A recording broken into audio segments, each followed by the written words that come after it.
નમસ્કાર મિત્રો. શિક્ષણ કે મેડિટેશન, ધ્યાન, આપણા જીવનમાં શિક્ષકની ભૂમિકા અને એનું મહત્વ આપણે દરેક જાણીએ છીએ. શિક્ષક એક વ્યક્તિના જીવન ઘડતરનું અને સપના સાકાર કરવાનું કાર્ય સતત કરતો રહેલો છે. શિક્ષણ અને મેડિટેશન, ધ્યાન, આ બંને શબ્દનું પોતાનું એક મૂલ્ય અને મહત્વ છે.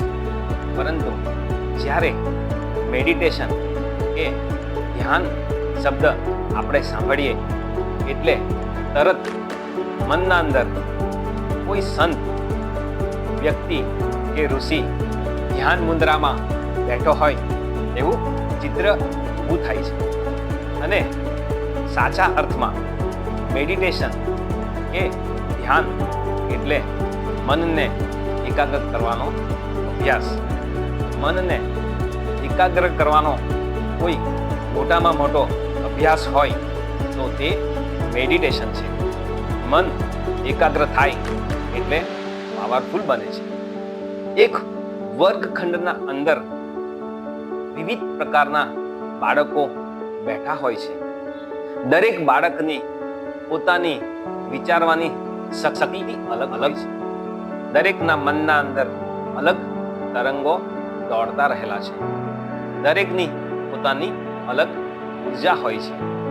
જે બાળકોના મન 50 થી 60 મિનિટ સુધી વર્ગખંડના અંદર એકાગ્ર બને છે. આ એકાગ્ર બનાવવાનું કામ કોણ કરે છે? મન જ્યારે એકાગ્ર બને છે ત્યારે શાંત અને શક્તિશાળી બને છે. શક્તિશાળી બનેલા મનના અંદર સપનાઓ આકાર લે છે. કોઈને ડૉક્ટર બનવું હોય છે, કોઈને એન્જિનિયર બનવું હોય છે. એમ અલગ અલગ સપનાઓ આકાર લે છે. સાચા અર્થમાં શિક્ષકનું કાર્ય ખાલી ભણાવવા પૂરતું નથી. આ મનને તૈયાર કરવાનું હોય છે.